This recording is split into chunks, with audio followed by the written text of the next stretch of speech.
네, 안녕하세요. 서른일기입니다. 한 주 다들 잘 보내고 계시죠? 현재 이 주식시장과 채권시장은 살얼음판을 걷고 있는 상황입니다. 이번 주에도 굉장히 중요한 지표들이 많이 발표가 되었죠. 이번 주 시장의 관심사는 인플레이션입니다.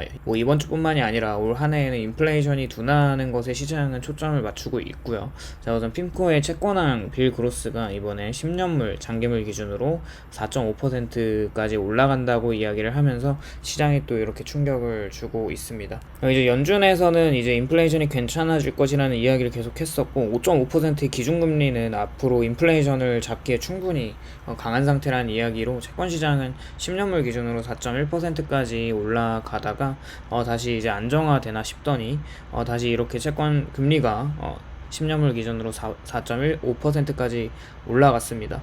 이번 주 목요일에 발표된 소비자 물가지수 지표 CPI 지수도 예측치보다 낮게 나와주었고 이제 YY 대비 3.3을 예상을 했었는데 3.2로 낮아진 모습과 그리고 이제 MOM 기준으로는 0.2%가 나왔고요. 근원 같은 경우도 이제 4.8%를 예상했지만 4.7로 이렇게 꾸준하게 하락하는 모습을 보여주고 있어요. 근데 이제 문제는 그리고 나서 이제 다음 금요일 한국 시간 기준 새벽 2시에 이제 미국 30년물 국채가 이제 발행이 시작됐고 입찰을 시작했는데 이제 응찰률이 굉장히 낮았고 3.9%가 이제 이전에 발행한 채권 금리라면 실제로는 이번에 4.189%로 30년물 국채는 꽤나 높은 금리에 이제 형성이 되면서 입찰이 되었습니다. 그리고 또 7월달 재정 수지는 시장에서는 이제 1,090억 달러 정도 마이너스를 예측을 했었는데요. 그게 이제 2,210억 정도를 기록하면서 미국의 재정 적자는 더 가파르게 올라가고 있는 상황이죠. 아직 9월도 되지 않은 상황에서 이 상태로는 증가하는 부채 속도가 2008년에 이제 위기가 터지고 나서 GDP 대비 풀어들인 돈이 그 정도의 속도와 비슷하다고도 말할 수가 있습니다. 그리고 금요일에 나온 PPI 생산자 물가 지수는 전년 대비 전월 대비 모두 높게 형성이 되면서 CPI의 선행격을 두고 있는 PPI의 생산자 물가의 반등으로 앞으로 인플레이션이 지속적으로 디스인플레이션으로 낮아지고 있던 상황에서는 앞으로 하반기 물가가 작년 기조 효과를 마무리하고 더 올라갈 것 같다는 이제 채권 시장에는 더 이제 반영이 되면서 채권 이제 10년물 금리가 굉장히 많이 튀었습니다. 이제 생산자 물가 지수가 튀면서 채권 시장이 이제 발작을 했는데 이제 앞으로 채권 시장이 바라보는 시장 전망은 앞으로 이렇게 미국에서의 리쇼어링 정책으로 미국으로 들어오는 제조업들 기업들이 많아지면서 과거에는 예를 들면 아이폰이나 여러 가지 제조업 제품들을 이제 값싼 아시아 쪽 중국이나 아시아에서 만들었다면 이제부터 이제 많은 제조 품목들이 미국 내로 들어와서 직접 생산을 할 때 들어가는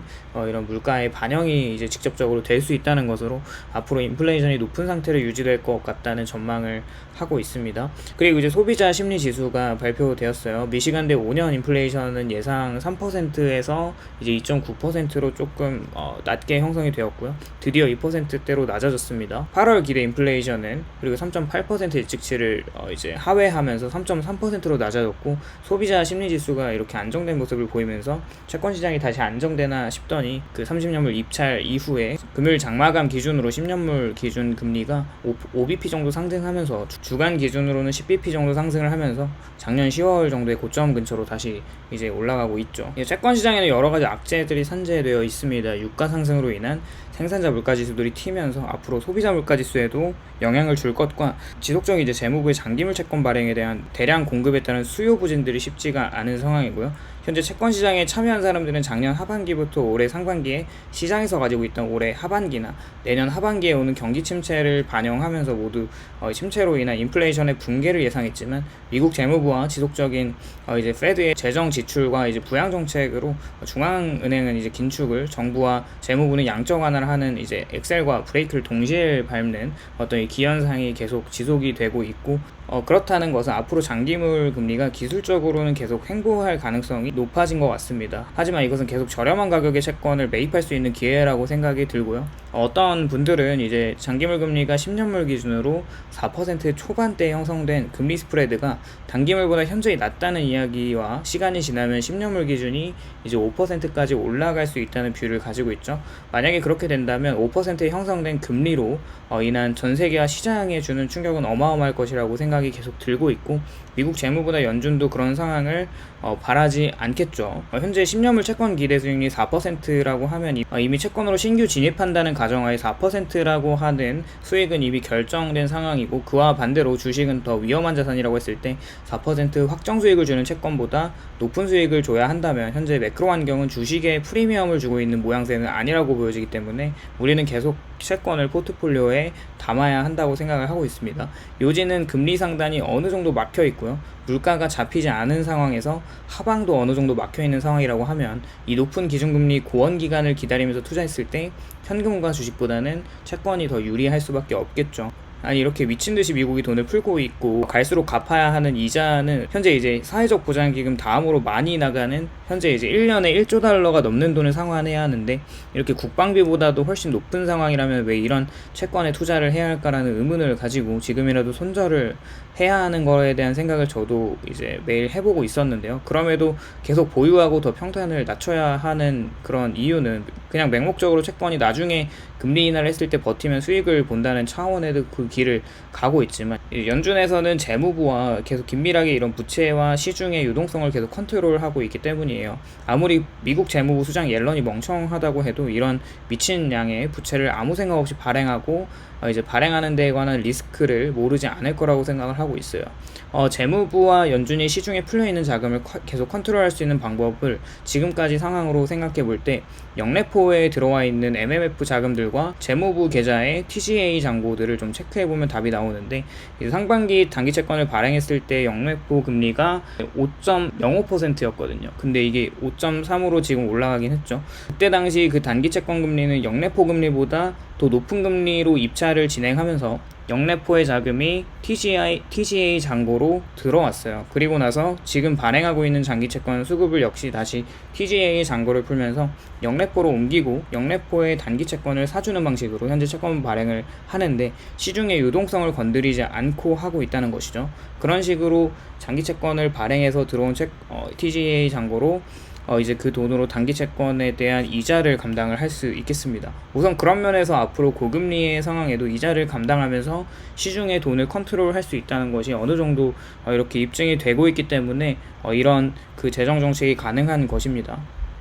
근데 이제 문제는 유럽 쪽에서 이제 인플레이션이 반등을 하고 있어요. 유럽은 앞으로 기준금리를 인상을 더 할 수도 있을 것 같다는 생각을 조심스럽게 해보고 있어요. 이번에 영국도 생각보다 2분기 GDP가 잘 나오고 전반적인 제조업이나 산업생산 쪽에서 저점을 찍고 올라가고 있는 모습으로 다시 유럽 장기물 금리들이 급격하게 튀고 있었죠. 현재 미국의 상황은 올해 하반기 8월부터 12월까지의 물가 상승률은 소폭 상승하겠지만, 미국의 수입물가 지수는 고금리와 강달러로 마이너스를 유지를 하고 있고, 또 중국의 생산자 물가 지수가 계속 마이너스로 내년 하반기로 갈수록 특히 더 물가 하방에 압력을 줄 거라고 보고 있어요. 하반기 헤드라인은 물가 지표들이 작년 기저효과가 끝나는 지점에서 상승하는 것으로 보고 있지만, 근원 CPI나 PCE는 아직 기저효과가 끝나지 않았거든요. 그런 상황에서 지속적으로 물가가 둔화될 것이고요. 거기에서 가장 많은 퍼센티지를 차지하고 있는 주거비는 가격지수가 반영되는데 이제 1년에서 1년 반 정도 후행하기 때문에 주거비가 내려오고 올라가는 속도가 예전보다 크지 않다면 이제 디스인플레이션으로 계속 적용이 될 가능성이 높다는 것이죠. 이건 뇌피셜이 아니라 샌프란시스코 연은에서 발표한 자료에 의하면 내년에는 주거비는 디플레이션으로 들어갈 수 있다는 연구 결과가 또 있어요. 그리고 또 이번 9월부터 학자금 상환 시작과 하반기로 가면 갈수록 미국 사람들의 가처분 소득이 줄어들고요. 그에 따라 초과저축이 낮아지는 상황과 맞물려서 소비까지 둔화가 된다고 하면 점점 이제 서비스 물가도 둔화된다고 좀 생각을 하고 있습니다. 이번에 핌코의 회장인 채권왕 빌 그로스는 채권금리가 4.5%의 장기 텀 프리미엄을 적용했을 때 10년물 기준 4.5%가 적당하다고 이렇게 이야기를 하고 있습니다. 장기 인플레이션뿐만 아니라 기간으로 봤을 때 단기물보다 장기물 금리가 낮다는 것은 말이 안 된다는 논리이죠. 이런 면에서 앞으로 장기 채권의 롱과 숏의 지독한 싸움이 계속 될 것 같습니다. 그러나 오히려 4.5%로 금리가 치솟는다면 진짜 이때는 경기가 버틸지 의문입니다. 버티다가도 뭔가 터질 거예요. 현재 계속 걱정하고 있는 물가를 잡는 데에 대한 걱정이 시장에서 사라졌다고 판단이 된다면, 시장은 빠르게 금리 인하를 반영하면서 단기물 위주로 쭉 빠지면서 장단기 역전금리가 해소가 될 것이고, 역사적으로 볼 때 금리 인상이 끝나고 고원 지점에서 평균적으로 100bp가 내려온다면 지금 10년물 기준으로 듀레이션이 8년이라고 하면 이제 8%의 수익이 나겠죠. 100bp가 내려왔을 때 TLT 같은 경우는 그 2배 정도인 16% 정도의 수익을 얻게 됩니다. 그렇다면 현재 TLT에 들어가서 물리신 분들은 월마다 지급하는 이제 캐리 또 이자 수익을 받으면서 계속해서 평단을 또 낮추고 결국 주식 기대 수익률보다는 훨씬 안전하게 운용하면 된다는 생각이고, 저는 계속해서 채권을 매수할 생각입니다. 그렇게 오늘도 시청해 주셔서 감사드리고요. 도움이 되셨다면 좋아요와 구독을 부탁드립니다.